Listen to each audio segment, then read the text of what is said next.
If someone was able to lay every trench end to end, it is estimated that the trenches throughout the Great War will stretch 25,000 miles long. Since trench warfare allowed forces to cover personnel, equipment, and vehicles, and the lifestyle inside the trenches were rough, trench warfare was effective against stopping the enemy advancements, but terrible conditions arose when weather impacted the terrain. Much of the information I'm going to share with you today came from Kids Connect, WordPress, and finally the War Museum. So what is trench warfare? According to Kids Connect, trench warfare was when soldiers on the eastern and western fronts in Europe would dig into the ground deep enough to cover personnel, vehicles, and equipment from enemy lines of sight. The purpose behind this was not to show the opposing force what the other force had on the battlefield. These trenches could stretch miles across the continent, disabling the enemy forces to advance through the terrain with machinery. These trenches acted as obstacles towards machinery, since soldiers would often create giant ditches or berms that will disable vehicles from driving over the trenches.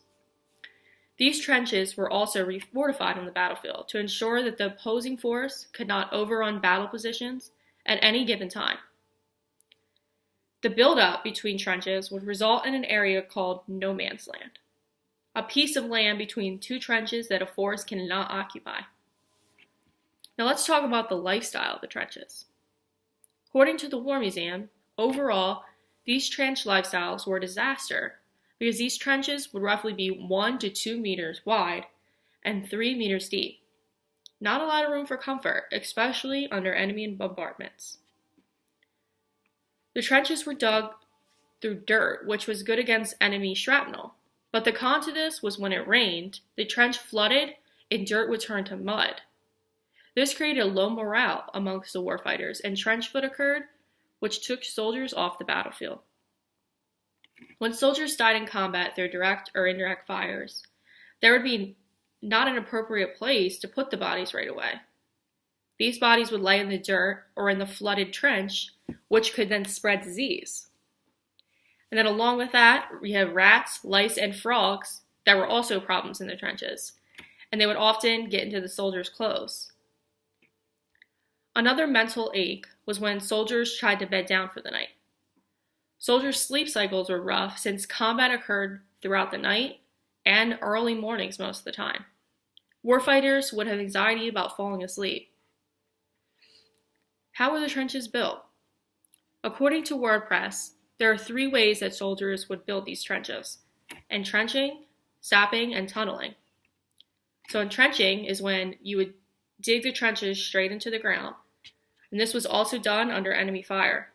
Sapping was when soldiers would continue to extend a trench on one end. And then tunneling was when soldiers would dig a tunnel and then remove the roof when it was complete. This was the safest method, but also the most difficult. Trench warfare was very popular during the Great War, since it gave an advantage to the defense by having the enemy go through an obstacle to target personnel, equipment, and vehicles. Although it was very popular, the conditions were terrible when the rainy and snow seasons came about. Weather definitely played a heavy role in morale, causing trench foot and animals to roam inside the trenches. These soldiers had multiple ways to dig the trenches, through entrenching, sapping, and then tunneling. In the end, trench warfare was a good idea, but became ineffective when diseases started spreading, trench foot occurred, and when soldiers were living amongst critters.